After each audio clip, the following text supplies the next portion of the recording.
Hello po, Ma'am Edna. Shoutout po sa iyo. So ito po yung sewing machine natin, ma'am. Panoorin niyo po yung full video ng ating sewing machine. Ayan po siya.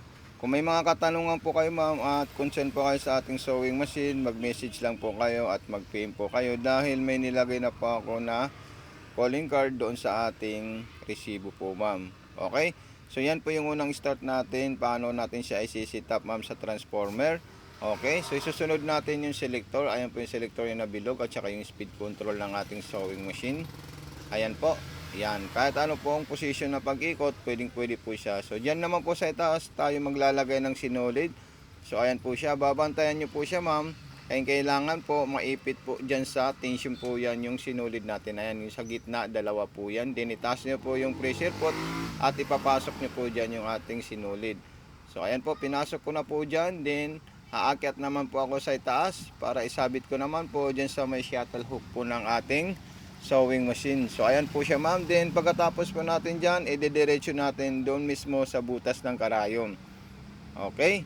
Then pagka may shoot natin sa butas ng karayom, so kailangan titingnan nyo rin po yung bobbing kung paano mo natin isi-set up at kung paano po natin siya ilalagay. I-open natin yan.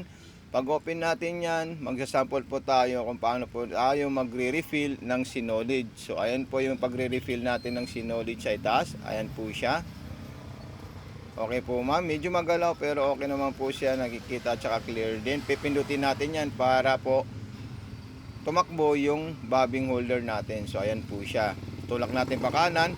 Then ayun po siya, ma'am, pinindot ko at tumakbo na po siya. Then pagkatapos natin mag-refill, tatanggalin natin, ibabalik natin dun sa lagayan ng bobbing. So meron na po yan mga freebies po, ma'am. Okay, so ganyan po siya, ma'am. Paano po natin siya ilalagay. At titingnan nyo rin po kung paano po natin siya ipapipick up. Magsama yung sinulid sa ilalim at saka yung sinulid sa may bobbing. So ayan po siya, ma'am. Hawakan po natin yung sinulid ng galing sa karayom at ikutin natin yung hand wheel. Yan, hand wheel po yan, ma'am. Isa po yan sa pag-pick up ng sinulid sa ilalim. So ayun po, magsasama po yung white at saka yung pink. Yan, pag nakita nyo po nagsama po sila, ma'am, so pwede nyo na po hilain yung kulay white na sinulid at itataas niya yung sinulid na kulay pink. So ayan po siya, ma'am. Ayan. Then isusunod natin dyan, magsasample po tayo ng mga stitches katulad ng zigzag, garterize, button holder at zigzagger. So ayan po siya, ma'am, yung mga sample po natin na nilive natin kagabi. So ayan po yung option or selector ng ating design at stitches, button start. Okay, then reverse. Ayan po yung reverse natin, long press lang po siya para umatras. Then sunod natin dyan, isisit naman natin siya sa zigzagger po, ma'am. Okay, pagkatapos nyan, ayan, isisit ko na po yan sa zigzag para makita nyo po kung ayan yung speed control. Then kung gusto niyo po mabilis at mabagal, pwede niyo po yun i-adjust.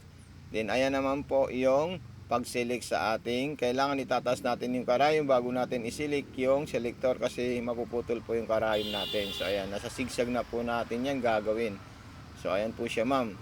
Okay? So maraming salamat po sa iyo, ma'am. God bless and more power po. Peace out po, ma'am. Any concern, mag-message lang po kayo sa akin, ma'am. So thank you so much po, ma'am.